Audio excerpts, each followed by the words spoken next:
some further explanations. We go back here to the matter of the point of view, for, besides being vitally important, it is the one that is likely to give the student the most trouble. We have been trained, partly by mistaken religious teachers, to look upon the world as being like a wrecked ship, storm-driven upon a rocky coast. Utter destruction is inevitable at the end, and the most that can be done is to rescue, perhaps, a few of the crew. This view teaches us to consider the world as essentially bad and growing worse, and to believe that existing discord and inharmoniousness must continue and intensify until the end. It robs us of hope for society, government, and humanity, and gives us a decreasing outlook and contracting mind. This is all wrong. The world is not wrecked. It is like a magnificent steamer with the engines in place and the machinery in perfect order. The bunkers are full of coal, and the ship is amply provisioned for the cruise. There is no lack of any good thing. Every provision omniscience could devise has been made for the safety, comfort, and happiness of the crew. The steamer is out on the high seas, tacking hither and thither, because no one has yet learned the right course to steer. We are learning to steer, and in due time will come grandly into the harbor of perfect harmony. The world is good and growing better. Existing discords and inharmoniousness are but the pitching of the ship incidental to our own imperfect steering. They will all be removed in due time. This view gives us an increasing outlook and an expanding mind.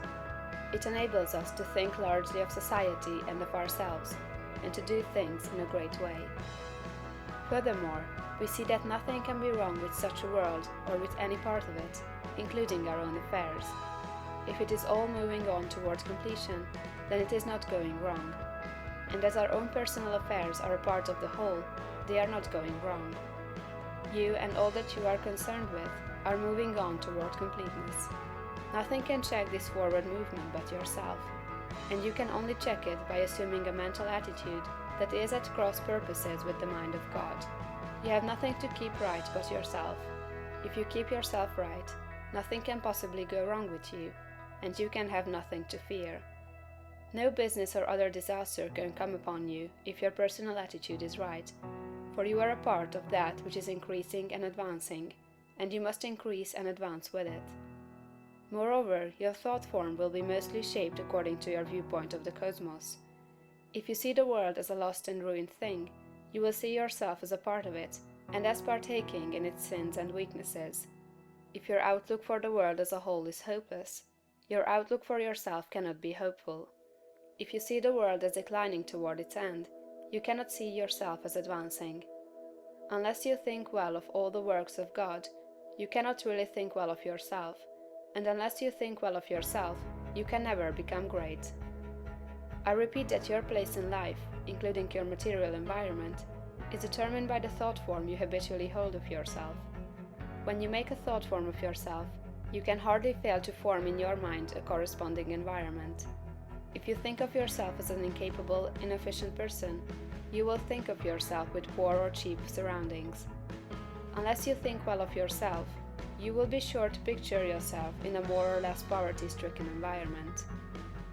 These thoughts, habitually held, become invisible forms in the surrounding mind stuff, and are with you continually.